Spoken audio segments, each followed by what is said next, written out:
প্রতিদিনই কোনো না কোনো খারাপ খবর আমরা পেতেই থাকি, কিন্তু আজকে হঠাৎ ফেসবুকটা স্ক্রোল করতে করতে ওই এলকেজির একটা বাচ্চার সাথে এমন হয়েছে, সেটা দেখে ভীষণ খারাপ লাগছে। প্রায়ই এরকম দেখতে পাচ্ছি এখন।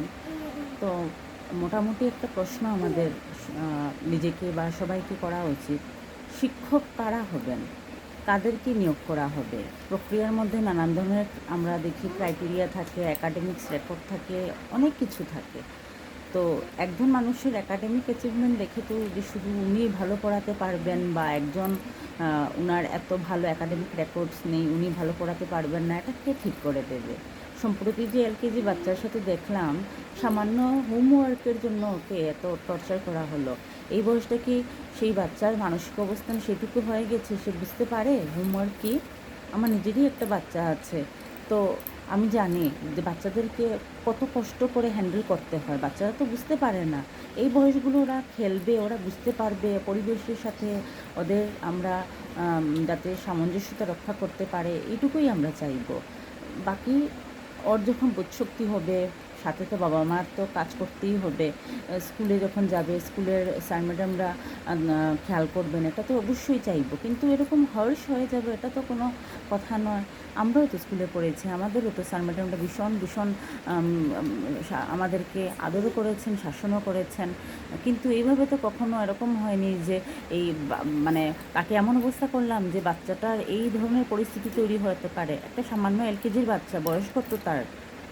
তার হার্ডলি তার বয়স 5, 5.5 এরকম হবে, 4.5 এরকম হবে। এই বয়সে যে বাচ্চাটা হয়তো 2 দিন আগে পৃথিবীর আলো দেখলো, তার সাথে এরকম একটা অবস্থান। মানে যাকে নিয়োগ করা হচ্ছে, যাদেরকে আমরা করছি শিক্ষকদের নামে, তাদের আমি তো সরকারের কাছে এই আর্জি করব যে শুধু একাডেমিক্স রেকর্ড দেখে আপনারা কোনো শিক্ষকদেরকে নিয়োগ করবেন না। যখন অ্যাডভার্টাইজমেন্ট থাকে, এটার মধ্যে অনেক কিছু প্রক্রিয়া থাকে। আমরা দেখি যে সবাই যে জাস্ট অনেকের অনেক ভালো অনেক কিছু অ্যাচিভমেন্ট থাকে, কিন্তু হয়তো রেজাল্ট বসে তো ভালো হয় না বা সে পাচ্ছে না। সেখানেও একটা আমাদের কেন হচ্ছে না, এটা আমাদের কাছে একটা বিভ্রান্তিকর পরিস্থিতি তৈরি হয়। পাশে আমাদের শিলচরে রিসেন্টলি একটা অ্যাডভার্টাইজমেন্ট দেখলাম, যেখানে দেওয়া হয়েছে যে একটা স্বনামধন্য একটা প্রাইভেট স্কুল, সেখানে টিচার ওরা নিয়োগ করবেন, 35 বছরের বেশি হবে না। এটা কোনো কথা হলো? 35 বছরের উপরে যারা হবে ওরা কি মানুষ না? ওরা কি শিক্ষাদান করতে পারবে না? মানে আমাদের কোন মানে কিসে আমরা মানে আজ এরকমও স্কুল আছে যেখানে দেখা যাচ্ছে মানে 2 দিন পর পর শুধু টিচার চাই, অমুক চাই, তমুক চাই। স্কুলের পরিস্থিতি কি হচ্ছে? এখানে ওই কাটিগড়ার একটা বাচ্চাকে দেখলাম, সে আজকে এই পৃথিবীতে নেই।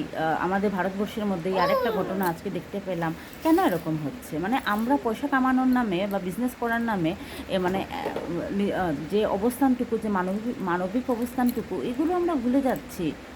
আমি মানে সবাইকে, আমি যারা স্কুল চালান বা যারা এইগুলো প্রক্রিয়ার সাথে যারা জড়িত, বা বিশেষ করে সরকারকে আমি জানি না কতটুকু আমার এই আবেদনটা পৌঁছাবে। আপনারা আমাকে জানাবেন আমার কথা কতটুকু ঠিক বা ভুল যদি হয় আমাকে বলবেন, আমাকে আমি শুধরে নেব। বলবেন যে এটা কি ঠিক?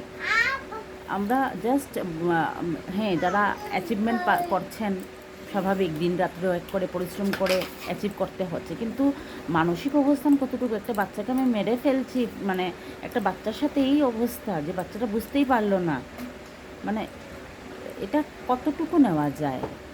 আমরা আর আর কি কি হলে আমরা বুঝতে পারবো যে আমরা কি, আমাদের কোন পরিস্থিতি, মানে মানসিক অবস্থান, মানসিক পরিস্থিতি এত খারাপ হয়ে গেছে আমাদের। মানে আমরা মানে পয়সা কামানোর নামে যা কিছু, একটা স্কুল খুলে দিলাম, একটা কলেজ খুলে নিলাম, আর এইটুকু দেখবো না।